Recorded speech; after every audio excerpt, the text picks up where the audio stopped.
Assalamualaikum, welcome back to Arusuvai kitchen. எல்லாரும் எப்படி இருக்கீங்க?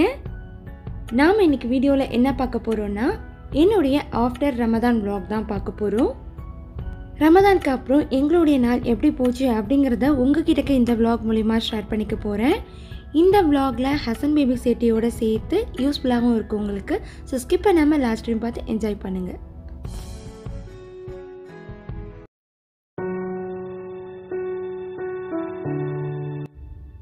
ரமதானுக்கு அப்புறம் எங்களுடைய டேஸ்லாம் பார்த்திங்கன்னா கொஞ்சம் லேசியாக தான் போச்சு. எதனால் அப்படின்னா 24 ஹவர்ஸும் ரமதானில் பார்த்திங்கன்னா சுற்றி வேலை செஞ்சுட்டு ரமதான் முடிஞ்சதுக்கப்புறம் ரொம்பவே பார்த்திங்கன்னா டயர்டாக இருந்த மாதிரி ஃபீல் ஆச்சு. ஸோ அதனால தான் உங்களுடைய கமெண்ட்ஸ்க்கு தான் என்னால் ரிப்ளை பண்ண முடியல. நிறைய பேர் கேட்டுட்டு இருந்தீங்க, கமெண்ட்ஸ்க்கு ஏன் சிஸ் ரிப்ளை பண்ணலை, எதனால் வீடியோ போட லேட் ஆகுது அப்படின்னு நிறைய பேர் கேட்டுட்டு இருந்தீங்க.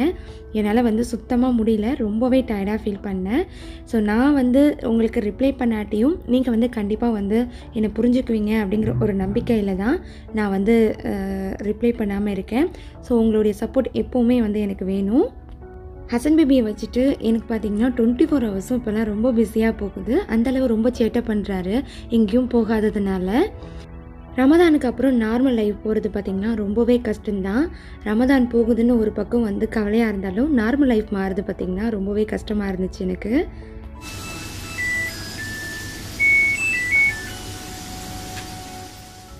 காலையில் எந்திரிச்சத்துலேருந்து பார்த்திங்கன்னா என்னுடைய பிரேக்ஃபாஸ்ட்லாம் முடிச்சுட்டு அதுக்கப்புறம் வாஷிங்லாம் போட வேண்டிய துணிலாம் இருந்துச்சு. ஸோ அது எல்லாத்தையும் வாஷிங் போட்டு இப்போ நான் காய வச்சிட்ருக்கேன்.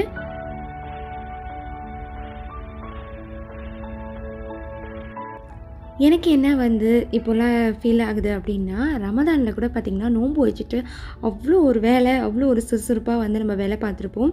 பட் ஆனால் இப்போ பார்த்திங்கன்னா ரமதான் போனதுக்கப்புறம் எந்த ஒரு வேலை செய்யவும் ரொம்பவே அலுப்பாக இருக்குது. அது மட்டும் இல்லாமல் அந்தளவு ரமதானில் இருந்த சுறுசுறுப்பு இல்லாத மாதிரியே எனக்கு ஃபீல் பண்ணிகிட்ருக்கேன்.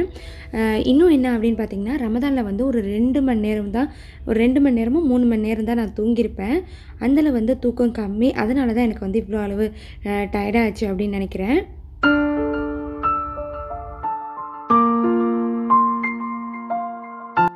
இன்றைக்கி லஞ்சுக்கு என்ன செய்ய போகிறேன் அப்படின்னு பார்த்தீங்கன்னா, முருங்கைக்கீரை இருந்துச்சு, காய்கறிலாம் எதுவும் இல்லை. ஸோ அதனால் முருங்கைக்கீரை மட்டும் எடுத்து ஃபஸ்ட்டு ஆஞ்சிடலாம் அப்படின்னு சொல்லிட்டு ஆய தொடங்கிட்டேன். என்ன சமைக்க போகிறோம் அப்படிங்கிற ஐடியாவே இல்லாமல் தான் ஃபஸ்ட்டு முருங்கைக்கீரை ஆய தொடங்கினேன். ஒன்று கீரை கூட்டு வைக்கலாம், இல்லைனா வேறு ஏதாச்சும் வைக்கலாம் அப்படின்னு ஐடியாவில் தான் ஃபஸ்ட்டு முருங்கைக்கீரை ஆய தொடங்கினேன். கீரை ஆயிடுறது ஒன்றும் பெரிய விஷயம் கிடையாது எனக்கு. பட் ஆனால் ஹசன் பேபி வச்சுட்டு ஆயிடுறது பார்த்திங்கன்னா ரொம்ப கஷ்டம். எந்த ஒரு கீரை ஆஞ்சாலும் சரி தான், அவர் எல்லாத்தையுமே வேஸ்ட் ஆக்கிடுவார். அதுக்காக பயந்துட்டே எப்போவுமே முருங்கைக்கீரை ஆய்வேன். இதிலே பார்த்திங்கன்னா பாதி கீரை அந்த பேக்கெட்லேயே வந்துருச்சு, அந்தளவு உதிர்ந்துருச்சு. வெயில் அடிக்குது இல்லையா, ஸோ அதனால் எல்லாமே உதிர்ந்துருந்துச்சு. பாதி பார்த்திங்கன்னா உருவி போட்டுட்டு அதுக்கப்புறம் இது கொஞ்சம் நான் ஆய தொடங்கினேன். எனக்கு கீரையிலே எந்த கீரை ரொம்ப பிடிக்கும்னா முருங்கைக்கீரை தான். பட் ஆனால் இங்கே வந்ததுக்கப்புறம் தான் இதோட அருமை எனக்கு தெரிஞ்சிச்சு. ஏன்னா வீட்லேயே மரம் இருக்கும், பிச்சுட்டு சமைக்கிறப்போ அந்தளவு அருமை தெரியல.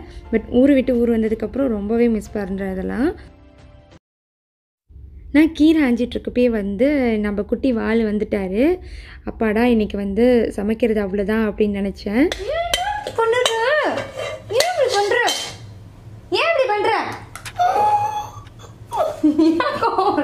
ஏன் கோவம் வருது உனக்கு? ஏன் கோவம் வருது? நான் அவரை கிள்ளிட்டேன்னு சொல்லிவிட்டு அவருக்கு பார்த்திங்கன்னா அவ்வளோ ஒரு கோவம் வருது. இங்கே நின்னா இவங்க நம்மளை சமைக்க விட மாட்டாங்கன்ட்டு அந்த பாத்திரத்தை அப்படியே தூக்கிட்டே போயிட்டாரு. ஸோ அதில் கொஞ்சம் தான் இருந்துச்சு கீரை, நல்ல வேலை. அதனால் நான் விட்டுட்டேன். சரி ஓகே, என்னை ஃப்ரீயாக விட்டா ஓகேன்னு சொல்லிவிட்டு.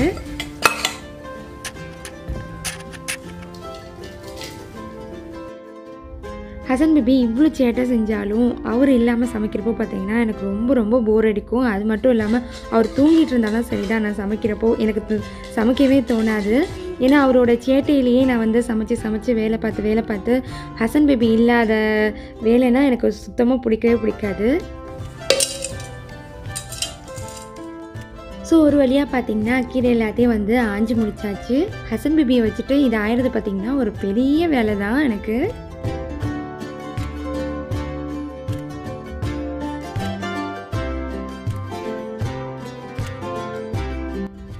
எல்லாம் ஆஞ்சு முடித்ததுக்கப்புறம் வீடெலாம் கொஞ்சம் க்ளீன் பண்ண வேண்டியது இருந்துச்சு. அதோடு சேர்த்து ஹஸ்பண்ட் பேபியும் ரிஃப்ரெஷ் ஆக்கிட்டு என்னுடைய கிச்சனுக்குள்ளே வந்து சமைக்கிறதுக்காக நான் என்ட்ரு ஆகிட்டேன். ஸோ கிச்சனில் பார்த்திங்கன்னா எப்பவும் போல் வந்து ஸ்டவ்வெல்லாம் க்ளீன் பண்ணிவிட்டு மார்னிங் கழுவி வச்ச பாத்திரம்லாம் அப்படி அப்படியே இருந்துச்சு. ஸோ அது எல்லாத்தையும் க்ளீன் பண்ணிவிட்டு கவுண்டர் டாப்பை ஃப்ரீ ஆக்கிட்டு அதுக்கப்புறம் என்னுடைய சமையல் ஒர்க்கை வந்து நான் ஸ்டார்ட் பண்ணேன்.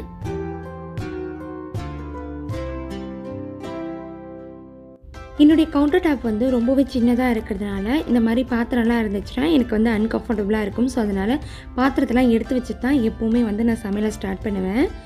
எங்களுடைய வீட்லேயே ரொம்ப சின்ன பார்ட் எது அப்படின்னு பார்த்தீங்கன்னா என்னுடைய கிச்சன் தான்.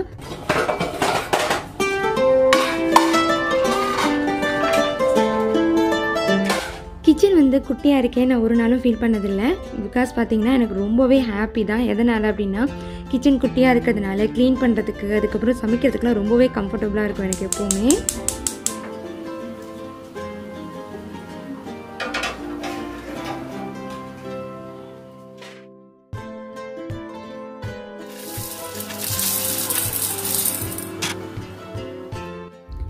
இப்போ ஒரு பக்கம் பார்த்திங்கன்னா ஒலை வச்சுட்டேன். ஒலை சூடு வந்து ரெடி ஆகிறதுக்குள்ளே அரிசி போட்டு அரிசி 2 தண்ணி போட்டு கழுவி எடுத்துகிட்டு 3வது தண்ணியும் 4வது தண்ணியும் எடுத்து நான் வந்து கழனி தண்ணி எடுத்து வச்சுக்க போகிறேன். கழனி தண்ணியை வச்சு தான் வந்து எப்போவுமே நான் குழம்பு வைப்பேன். இன்றைக்கி பார்த்திங்கன்னா கொஞ்சம் எக்ஸ்ட்ராவாக வந்து எடுத்து வச்சுக்கிட்டேன். எதனால்னா நான் இதை வச்சு தான் வந்து கீரை சாறு செய்ய போகிறேன்.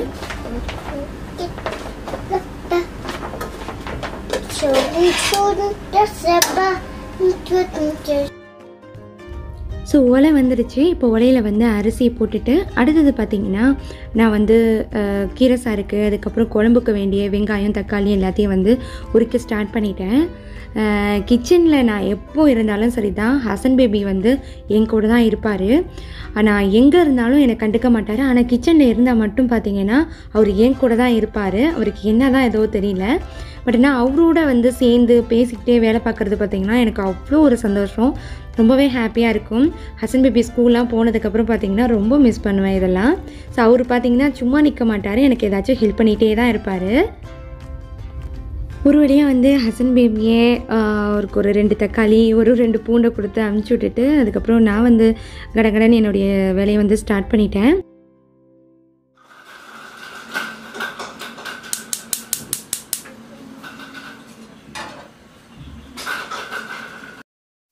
முதல்ல வந்து கீரை சாறு செஞ்சிடலாம் அப்படின்னு சொல்லிட்டு எடுத்து வச்சுருந்த கழனி தண்ணியை அடுப்பில் வச்சுட்டேன். கழனி தண்ணி வந்து சூடெல்லாம் வரணும் அப்படிங்கிற அவசியம்லாம் கிடையாது.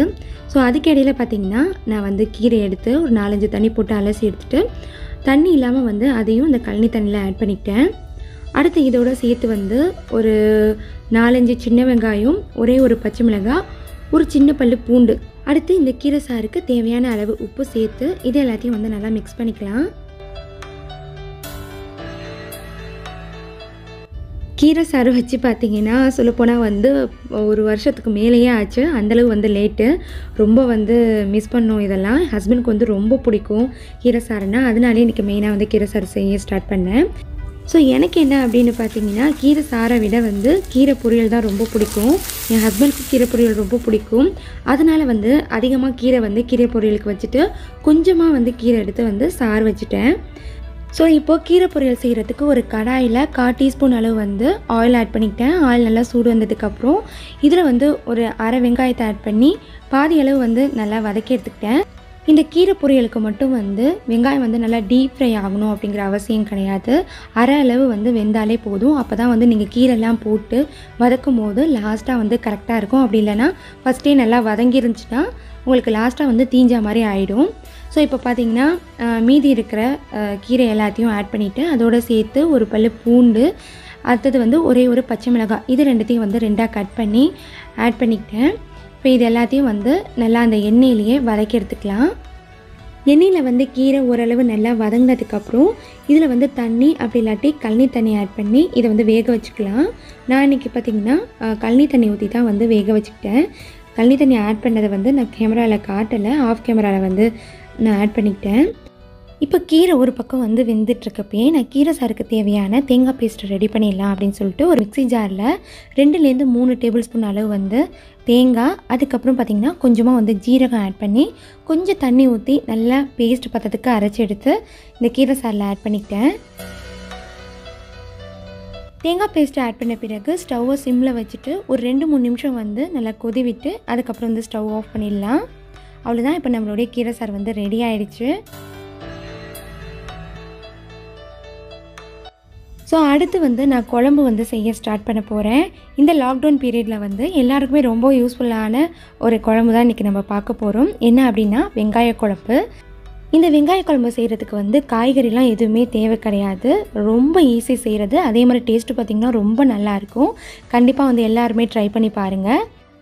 இப்போ ஒரு பேனில் 1/4 டீஸ்பூன் அளவு ஜீரகம், கொஞ்சமாக வந்து வெந்தயம் ஆட் பண்ணியிருக்கேன். புளி ஊற்றி செய்ய போகிறதுனால வெந்தயம் ஆட் பண்ணியிருக்கேன். இப்போ இது ரெண்டுத்தையும் வந்து 1-2 செவக்கிற அளவு, ரொம்ப வறுத்துடக்கூடாது, 1-2 செவக்கிற அளவு வந்து நல்லா ஃப்ரை பண்ணி எடுத்துக்கோங்க. சப்போஸ் நீங்கள் ரொம்ப வறுத்துட்டிங்கன்னா வெந்தயம் ஆட் பண்ணியிருக்கிறதுனால வந்து கசப்பு ஏற்பட்டுரும். அதனால் கவனமாக வறுத்து எடுத்துக்கோங்க. அடுத்து ஒரு மிக்ஸி ஜாரில் 1/4 மூடி தேங்காய், வறுத்து வச்சுருக்கேன் இந்த வெந்தயம், ஜீரகம், கொஞ்சமாக தண்ணி ஆட் பண்ணி நல்லா பட்டான பதத்துக்கு எப்பவும் போல் தேங்காய் அரைச்சி எடுத்துக்கோங்க. தேங்காய் நல்லா அரைப்பட்டதுக்கப்புறம் அந்த தேங்காயிலேயே பார்த்திங்கன்னா ஒரு அரை வெங்காயம், ஒரு அரை தக்காளி, இது ரெண்டுத்தையும் ஆட் பண்ணி மூடி போட்டு மிக்சியில் வந்து ஒரு 2 சுற்றி நல்லா பட்டான பதத்துக்கு பேஸ்ட்டாக அரைச்சி வச்சுக்கோங்க. இப்போ நம்ம வந்து குழம்பு கூட்டுறதுக்கு தேவையானது எல்லாத்தையும் ரெடி பண்ணிடலாம். குழம்பு கூட்டுறதுக்கு பார்த்திங்கன்னா ஒரு பாத்திரத்தில் 1/4 டீஸ்பூன் அளவு மஞ்சத்தூள், 1/2 டீஸ்பூன் அளவு வந்து மிளகாத்தூள் ஆட் பண்ணிக்கலாம். உங்கள் காரத்துக்கு ஏற்ற மாதிரி ஆட் பண்ணிக்கோங்க, கம்மியாகவே ஆட் பண்ணிக்கோங்க. எதனால்னா இதில் வந்து நம்ம காய்கறிலாம் ஆட் பண்ண போகிறது கிடையாது. அடுத்து வந்து இதில் ஒரு 1/2 டீஸ்பூன் அளவு வந்து மல்லித்தூள் ஆட் பண்ணிவிட்டு தேவையான அளவு உப்பு, ஒரு சின்ன நெல்லிக்காய் அளவு புளியை வந்து ஊற போட்டு வச்சுருந்தேன், அதை கரைச்சி அந்த புளி கரைச்சலையும் ஆட் பண்ணிக்கிட்டேன். அடுத்து நம்ம அரைச்சி வச்சுருந்த தேங்காய் பேஸ்ட்டையும் ஆட் பண்ணிக்கலாம் அதில். இப்போ அதில் பார்த்திங்கன்னா தேவையான அளவு தண்ணி சேர்த்துட்டு உங்களுக்கு குழம்பு வந்து எந்த அளவு வந்து தண்ணியாக வேணுமோ அதுக்கேற்ற மாதிரி வந்து தண்ணி ஆட் பண்ணிக்கோங்க. அடுத்து லாஸ்ட் அண்ட் ஃபைனலாக இதில் கொஞ்சம் மல்லி இலையும் ஒரே ஒரு பச்சை மிளகாவையும் ஆட் பண்ணி நல்லா மிக்ஸ் பண்ணிக்கோங்க. மிக்ஸ் பண்ணதுக்கப்புறம் இதில் வந்து புளிப்பு, உப்பு, காரம் எல்லாம் கரெக்டாக இருக்கான்னு செக் பண்ணிக்கோங்க. அப்படி இல்லைன்னா இந்த ஸ்டேஜ்லேயே வந்து ஆட் பண்ணிக்கோங்க. இப்போ வந்து நம்ம குழம்பு தாளிக்க ஸ்டார்ட் பண்ணிடலாம். குழம்பு தாளிக்கிறதுக்கு பார்த்திங்கன்னா ஒரு பேனில் ஒரு 1 டேபிள் ஸ்பூன் அளவு வந்து ஆயில் ஆட் பண்ணிக்கலாம். ஆயில் வந்து நல்லா சூடு வந்ததுக்கப்புறம் இதில் கொஞ்சமாக வந்து தாளிப்பு வடகம் ஆட் பண்ணிக்கலாம். தாளிப்பு வடகம் ஆட் பண்ணோன்னா குழம்பு நல்லா வாசமாக இருக்கும்.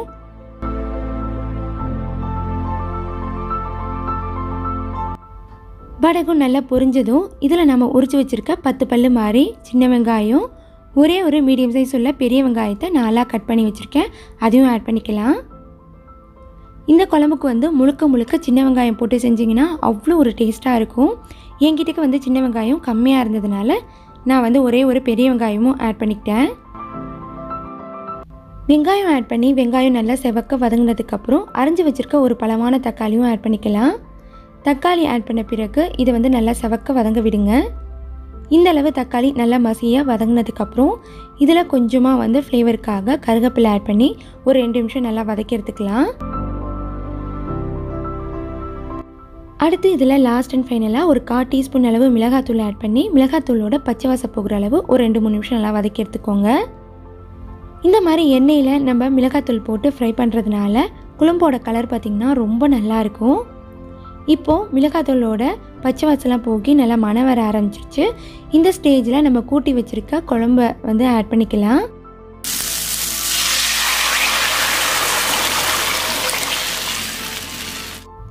குழம்பு ஆட் பண்ண பிறகு இதை வந்து ஒரு வாட்டி நல்லா மிக்ஸ் பண்ணி விட்டுட்டு உங்களுக்கு குழம்பு இன்னும் தண்ணியாக வேணும் அப்படின்னு நினச்சிங்கன்னா தண்ணி ஆட் பண்ணிக்கோங்க இந்த ஸ்டேஜில்.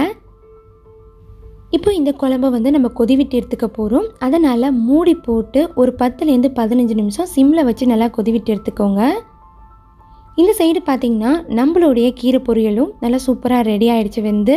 இப்போ இதுக்கு மேலே கொஞ்சமாக வந்து தேங்காய் பூ ஆட் பண்ணி நல்லா மிக்ஸ் பண்ணிவிட்டு ஸ்டவ் ஆஃப் பண்ணிடலாம்.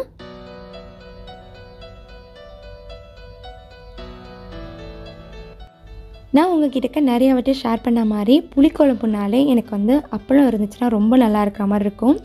வேறு எந்த ஒரு சைட் டிஷ்ஷும் வேணாம், அப்பளம் மட்டும் இருந்தால் போதும், அந்தளவு ரொம்ப பிடிக்கும். அதனால் நிறையா இல்லாமல் ஒரு 2-3 பீஸ் மட்டும் அப்பளம் மட்டும் வறுத்து எடுத்துக்கிட்டேன்.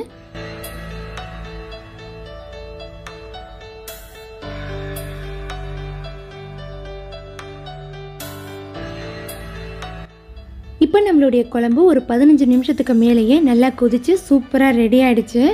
இந்த குழம்பு பார்த்திங்கன்னா நல்லாவே மணமாக இருக்கும். எதனால் அப்படின்னா நம்ம வந்து ஜீரகம், வெந்தயம் இது எல்லாத்தையும் வந்து நல்லா வறுத்து போட்டிருக்கிறதுனால நல்ல மணமாக இருக்கும். அது மட்டும் இல்லாமல் நம்ம தாளிப்போடவும் போட்டிருக்கோம்.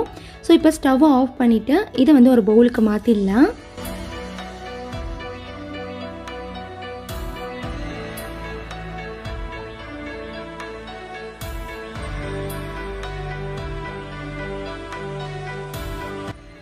இன்றைக்கி பார்த்திங்கன்னா சிம்பிள் அண்ட் ஹெல்த்தியான எங்களுடைய லஞ்ச் வந்து ரெடி ஆகிடுச்சு. ரொம்ப சிம்பிள் தான், பட் ஆனால் பார்த்திங்கன்னா இதுக்கு வந்து பிரியாணி கூட ஈடாக இருக்க முடியாது, அந்தளவு ரொம்ப டேஸ்ட்டான சமையல். ஸோ இன்றைக்கி பார்த்திங்கன்னா வெங்காய குழம்பு இந்த லாக்டவுனுக்கெலாம் ஏற்ற மாதிரி கண்டிப்பாக ட்ரை பண்ணி பாருங்கள். அடுத்து பார்த்திங்கன்னா ரொம்பவே ஹெல்த்தியான கீரை சாறு. கீரை சாறு வந்து அடிக்கடி வச்சு சாப்பிடுங்க. அப்போ தான் வந்து வயிற்றில் இருக்கிற புண்ணுலாம் நல்லா ஆறும். இது உங்களுக்கு மட்டும் கிடையாது, எனக்கும்க்கா. நான் வந்து ரொம்ப நாளாக வந்து கீரை சாறு வைக்கவே இல்லை, பட் ஆனால் கீரை சாறுனால் ரொம்ப பிடிக்கும். அடுத்து எங்களுடைய ரொம்பவே ஃபேவரட்டான கீரை பொரியல், அப்புறம் வந்து ஒரு 2-3 அப்பளம். இதுதான் வந்து எங்களுடைய அன்றைக்கி ஹெல்த்தியான லஞ்சு.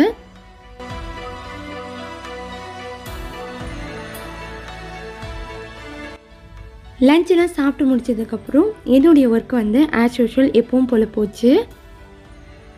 ஸோ அவ்வளோதான் ஃப்ரெண்ட்ஸ், உங்கள் எல்லாருக்குமே இந்த ஆஃப்டர் ரமதான் vlog வந்து ரொம்ப பிடிச்சிருக்கும். என்ன மாதிரியே உங்களுக்கும் வந்து நிறைய எக்ஸ்பீரியன்ஸ் இருக்கும் ரமதான் முடிஞ்சதுக்கப்புறம். ஸோ அது எல்லாத்தையும் கீழே இருக்கிற கமெண்ட் பாக்ஸில் மறக்காமல் என்கிட்ட வந்து ஷேர் பண்ணிக்கோங்க. என்னால் முடிஞ்ச அளவு வந்து கமெண்ட்ஸ் எல்லாத்துக்குமே வந்து ரிப்ளை பண்ணிடுறேன். ஸோ முடியாத பட்சத்தில் யாருமே வந்து தயவு செஞ்சு கோச்சிக்காதீங்க.